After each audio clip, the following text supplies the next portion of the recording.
Hey, good morning everybody. Alan Hayne, the Lawn Care Nut, got a special guest today, Cuzzin Danny. That's right, we're here in St. Petersburg, Florida. And my cousin Danny is, I want to call him a master carpenter. He probably doesn't want to call himself that. And he actually is going to show us a project today on how to build a Pinterest garden sign. He called me up and he said, hey, I want to do something for you. You just moved here. I want to give you a gift. What would you like? Let's do a garden sign. And I thought, that's pretty cool. So he basically says, go on Pinterest, find something you like, tell me what it is, and we'll build it. And that's what we're going to do today. We're going to show you step by step how to build this garden sign. So tell us a little bit about it, Danny, just what it is and what it's made of. Well, after corresponding with you, we decided to keep it an oval shape or an ellipse. You said that you wanted it about 20 inches in length. So I just worked in Photoshop until I came up with an ellipse that I liked. 20 inches by 14 inches, and it's made out of cedar, so it'll last outdoors. The letters I made from scratch, and I'll show you how that's done. And it's a good project, so stick around. We'll show you how it's done. See, he's a natural. And by the way, I already know how you guys are, and you guys know how I am. He's going to have to start his own channel after this is over. I've already been kind of telling him that for a while. You guys know anybody I ever meet that has any kind of talent, I tell them they need to start a channel, so we'll see how that goes. But in the meantime, let's get this thing built.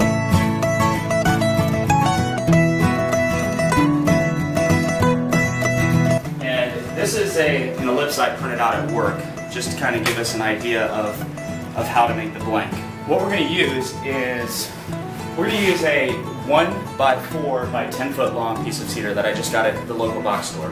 Now as you see on this ellipse here, making the prototype, I went ahead and put some lines on here to show where the boards would go. There's a line right there. Put it right about in the center of the ellipse and give it a good mark right here. That's where we'll cut that.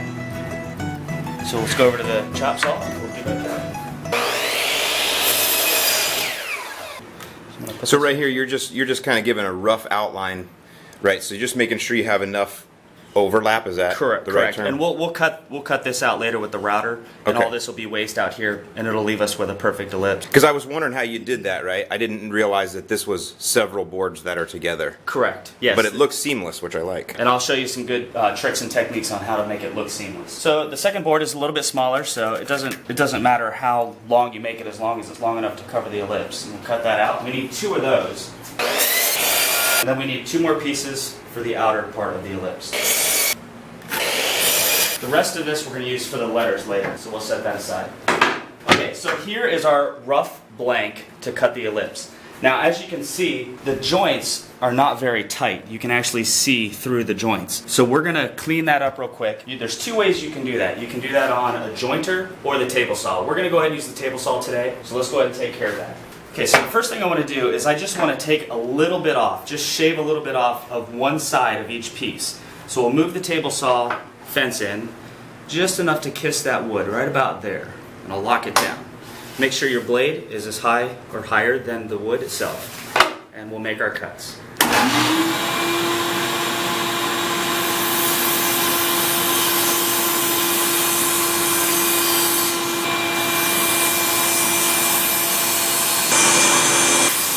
Okay, now we have all of our pieces trimmed up real nice, so they should be nice and tight. So let's go ahead and set this back. There's 2 ways you can do this. You can just glue it up, or you can use biscuits. That's what we're going to do today. You definitely want to make sure you use a good glue for outdoors. I got the Type-On premium wood glue here, water resistant for interior and exterior use. We're going to be using today these biscuits here.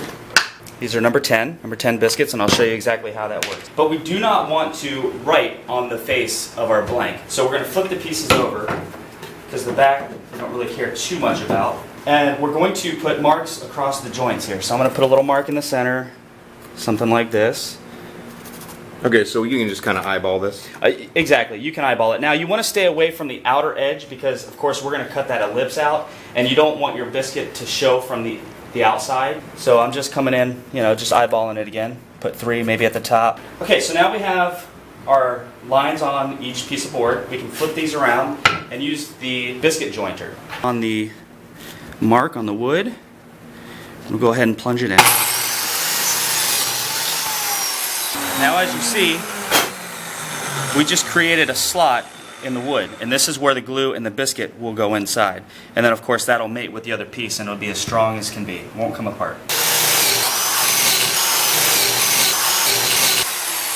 I'll tell you what, fresh cut wood almost smells as good as fresh cut grass. Almost. Yeah, I can agree with that. While this is rolling, you'll notice, so yeah, we talked about this earlier, there's a rough side and a smooth side. You could choose, I guess, either one, right? But we want the rough side because we want that rustic kind of look. Right. I thought the contrast would be, pretty cool. As you can see here, the smooth contrast of this wood and the letters against the rough texture of the cedar, it just looks really good. Plus the contrast of the wood with the green color. So color and surface texture, is a good contrast for this sign. Now we're going to go ahead and glue it up.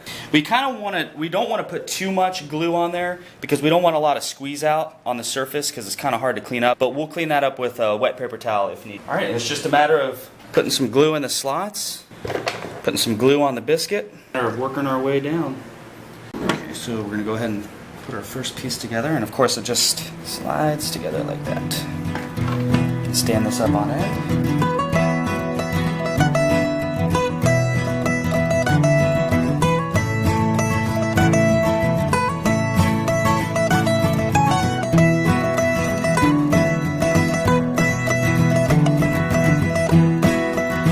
And as you can see, the work we did earlier on the table saw drew these joints nice and tight and ready for glue.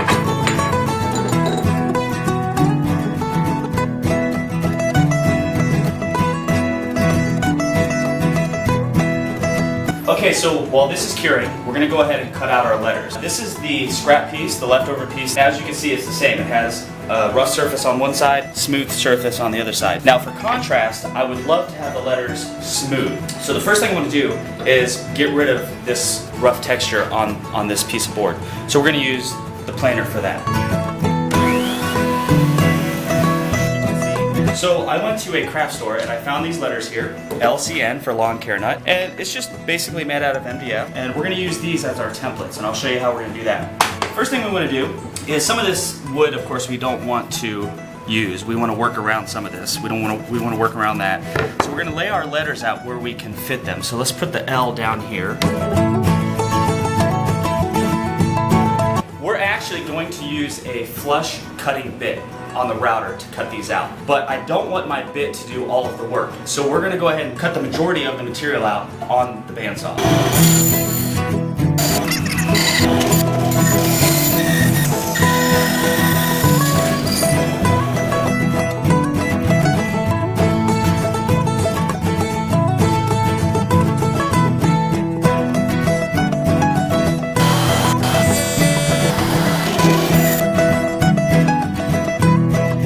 Even though cedar is naturally resistant to weather and sunlight and bugs and stuff like that, we still want to protect it, give it a nice dark rich tone. To do that, we're going to use some spar. You can get this at your local box store and it just comes in spray form, or you can get it and brush it on. As far as the paint, we're going to go with Rust-Oleum Painter's Touch. This is of course for interior, exterior use too. Okay, so in order to spray the letter correctly, you want to kind of be about 6 to 8 inches away, and you want to start off of the project, work your way on and past it, and then stop. So like something like this. For the prototype, it took me 3 coats to get it to where I wanted it. So this will be the first coat. We'll let that dry.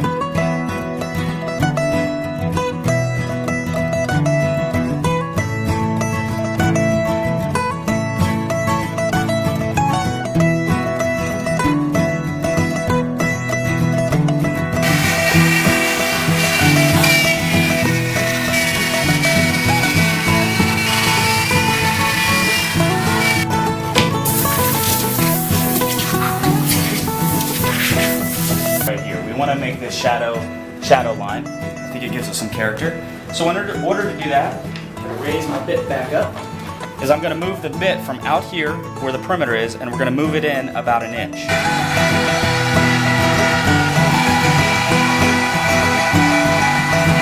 We have our finished ellipse with the shadow line cut in it. The only difference between this ellipse and our prototype ellipse is that the outside ring on this is smooth. So we're going to go ahead and do that now, and all I'm going to do is just sand it with my random orbit sander.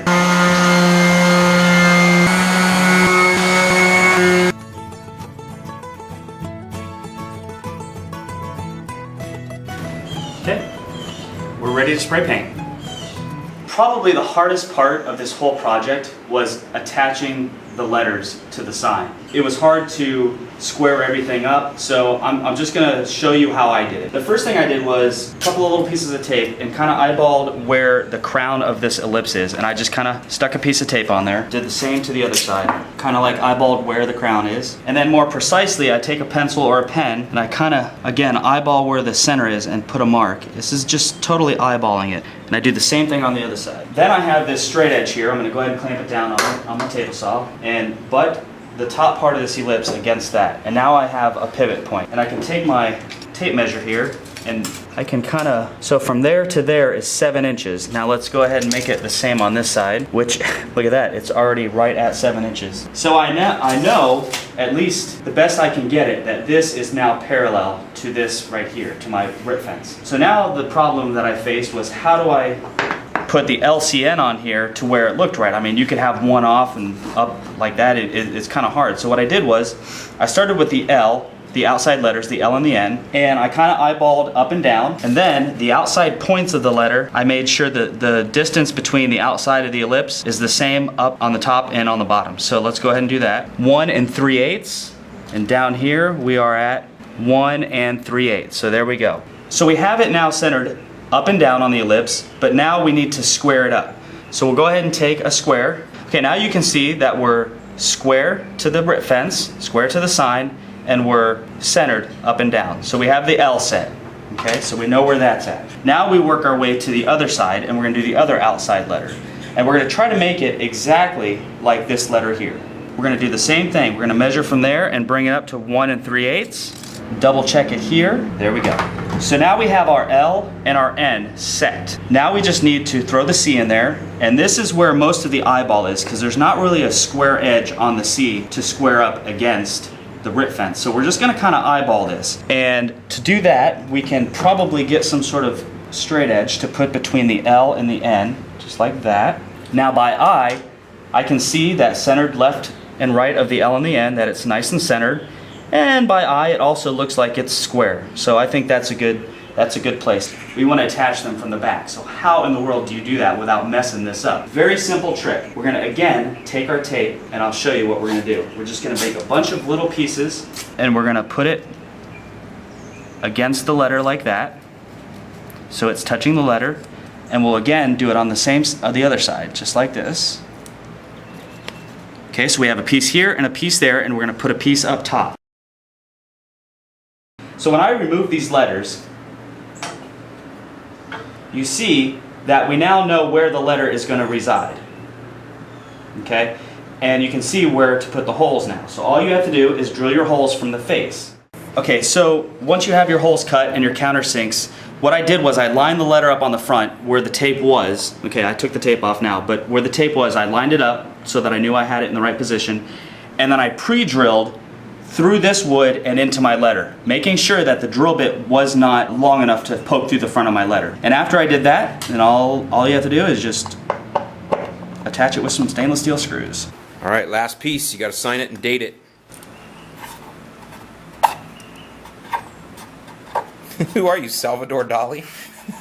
Hey man, that's my signature. That's There you awesome. go. I hope it gives you years of enjoyment. It's beautiful. Thanks, Cuz. Love it, man. It's Hey, great. thanks for coming to my wood shop.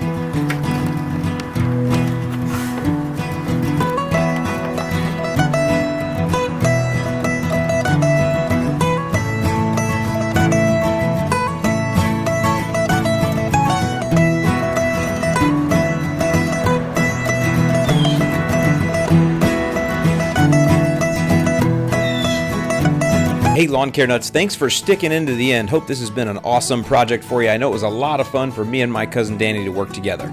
Now, we actually have a second one of these because if you can probably tell from the video, he built one first and then he built another one while we filmed. And because of that, we've got one to give away. Also, I've got some nice stickers to give away. A lot of you have asked about my Lawn Care Nut LCN stickers.